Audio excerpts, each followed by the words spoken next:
WWE making a damn pay-per-view that no one cares about, and I don't care about, and you don't care about.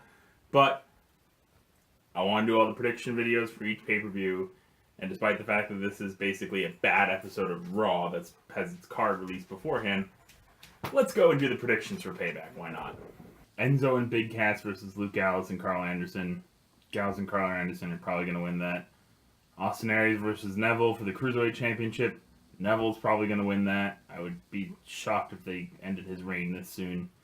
The Hardy Boys versus Sheamus and Cesaro for the Raw Tag Team Championship. I think Sheamus and Cesaro win that because I think they're setting up for Broken Hardy.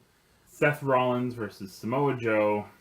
I think Rollins wins that, even though I think kind of Joe needs it more. I think they're trying to build up Rollins again. So unless there's some sort of interference from like KO or something like that, or Triple H, it'll be Rollins. Chris Jericho versus Kevin Owens for the United States Championship. Kevin Owens is going to win that. Alexa Bliss versus Bayley for the Women's Championship. Bayley's going to win that. Bray Wyatt versus Randy Orton in a House of Horrors match. Should be Bray Wyatt that wins. We'll see. Roman Reigns versus Braun Strowman. Braun. There you go. Done. There's Payback for you.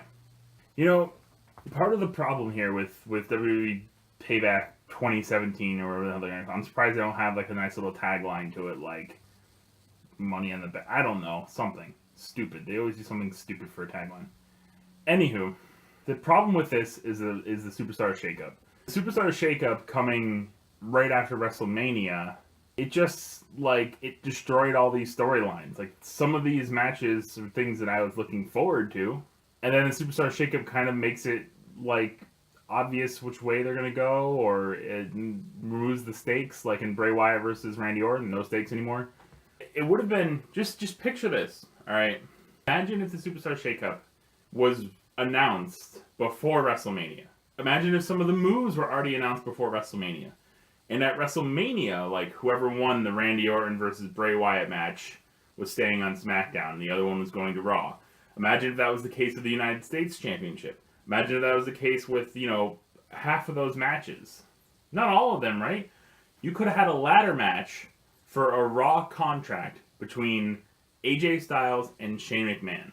And, like, you know, say it's the Raw contract for AJ Styles, and if Shane McMahon takes it down, he's going to rip it up.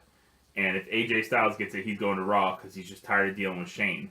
And then throughout the match, he earns the same respect that he earned for Shane in the match and decides to let Shane win it anyways. I mean, everyone would be mad because they'd be like, oh, AJ lost. Not everyone. Some people would be mad that don't really care about the storyline and just care about who wins in the end of the card.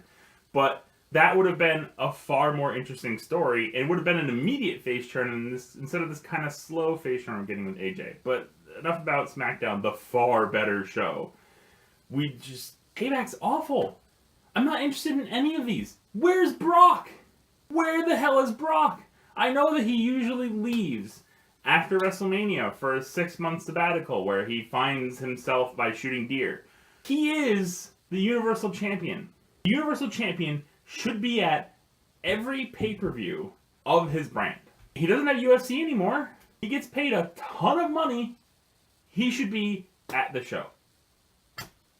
Payback's awful. Done.